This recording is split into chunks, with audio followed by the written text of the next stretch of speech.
صبر کا دامن ہاتھ سے نہ چھوڑو، ہر کام آسان ہونے سے پہلے مشکل ہوتا ہے۔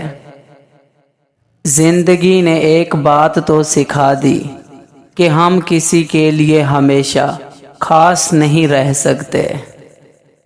ہم لوگ بھی عجیب ہیں، ثواب کی خاطر مرے ہوئے انسان کو کاندھا ضرور دیتے ہیں، مگر زندہ انسان کا سہارا بننے سے کتراتے ہیں۔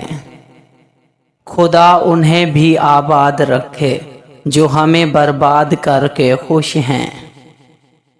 جب تمہاری مشکلات حد سے بڑھنے لگے تو سمجھ لو کہ اللہ تمہیں کوئی بلند مقام دینے والا ہے۔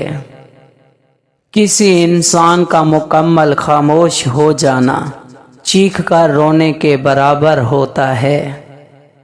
قبرستان ایسے جوانوں سے بھرے ہوئے ہیں جو بڑھاپے میں توبہ کرنے کے خواہش مند تھے۔ اگر انسان اچھے لوگوں سے بھی ڈرنے لگے تو سمجھ لیں کہ کسی نے اعتبار نہایت سلیقے سے توڑا ہے۔ کبھی بھی جانور کو اس کے منہ پر مت مارا کرو، کیونکہ جانور اپنے منہ سے اللہ کی تسبیح کرتے ہیں۔ ہاتھ کی لکیروں پر نہیں بلکہ ہاتھ بنانے والے رب پر یقین ہونا چاہیے۔ اس گھر میں برکت اور خوشیاں کبھی نہیں آ سکتی جس گھر کی عورتوں کی بلند آوازیں گھر سے باہر جاتی ہوں۔ کسی ایک کا ہو جانا ہی بندگی ہے، ہر روز قبلہ بدلنے والے بے دین ہوتے ہیں۔ انسان کی انسانیت تب ختم ہوتی ہے جب اسے دوسروں کے دکھوں پر ہنسی آنے لگے۔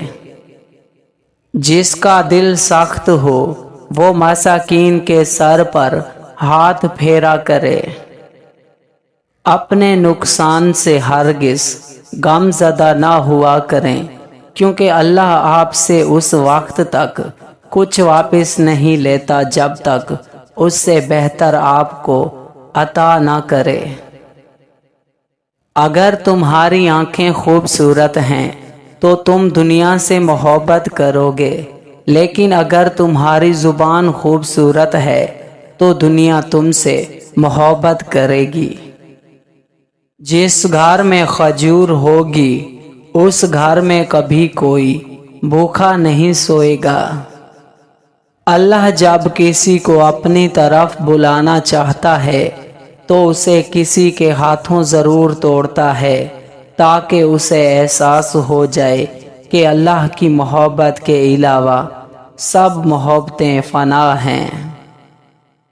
سنت نبوی صلی اللہ علیہ وآلہ وسلم کے طریقے پر سونے والا کبھی ہارٹ اٹیک کا شکار نہیں ہوگا۔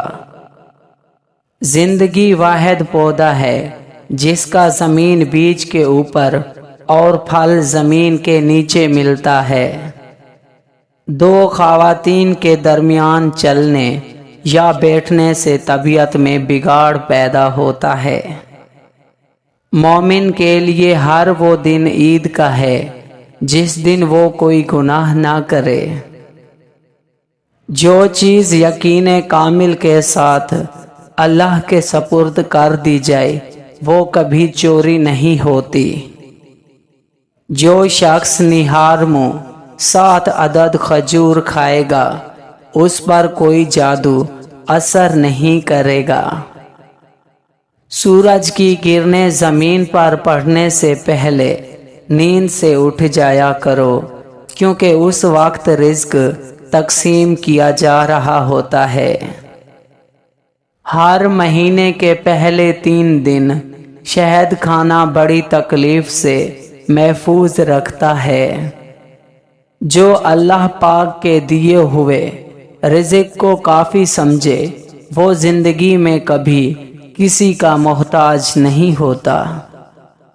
زیتون کے تیل کی مالش بدن پر کرنے سے شیطان 40 دن تک دور بھاگتا ہے۔ کسی کے ساتھ غلط کر کے اپنی باری کا انتظار ضرور کرنا۔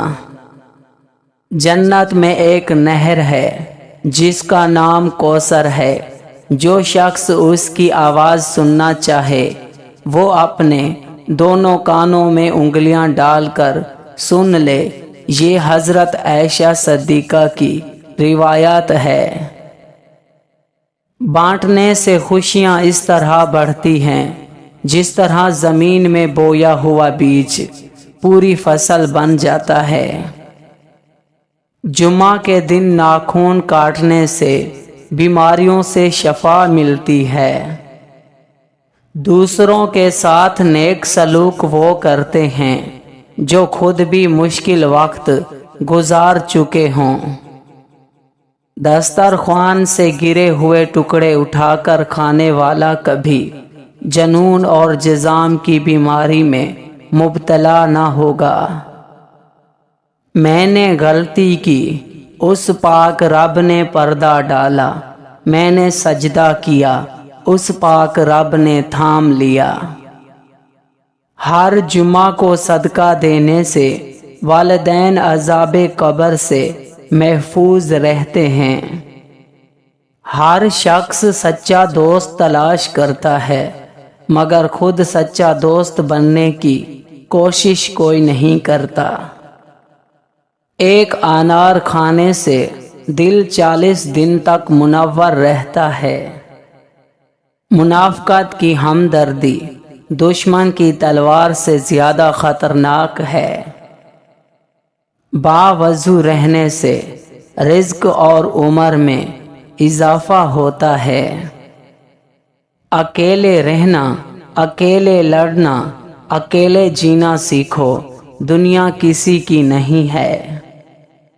اللہ تعالیٰ جس انسان کو نوازنا چاہتا ہے، بلند مقام دینا چاہتا ہے تو اسے تکلیف، دکھ اور درد کی راہ بخشتا ہے تاکہ وہ مضبوط بن کے اتنا سیکھ لے کہ اپنی منزل تک جا پہنچے۔ اگر یہ 4 نشانیاں ظاہر ہوں تو سمجھ لیں کہ اللہ آپ کو بلند مقام دینے والا ہے۔ پہلی نشانی، بندے کو اللہ کی عبادت میں لطف آنا شروع ہو جاتا ہے اور گناہوں سے نفرت ہو جاتی ہے۔ دوسری نشانی، وہ اللہ کے ہر فیصلے پر راضی رہتا ہے چاہے اللہ اسے بڑے سے بڑے غم میں ہی کیوں نہ ڈال دے۔ تیسری نشانی، بندے کے دل میں مساکین کی محبت اور ظالموں سے نفرت ہونے لگتی ہے۔ چوتھی نشانی، بندے میں عاجزی پیدا ہوتی ہے، وہ اپنے آپ کو اللہ کا ایک ادنا سا انسان سمجھنے لگتا ہے۔ تو نیک ہو اور لوگ تجھے برا کہیں، اس سے بہتر ہے تو برا ہو اور لوگ تجھے نیک کہیں۔ اس سے تو خاموشی بہتر ہے کہ کسی کو دل کی بات کہہ کر پھر اس سے کہا جائے کہ کسی سے نہ کہنا۔ میں رب سے ڈرتا ہوں اور رب کے بعد اس شخص سے ڈرتا ہوں جو رب سے نہیں ڈرتا۔ سارے دکھ 3 الفاظ پر آ کر ختم، اللہ ہے نا۔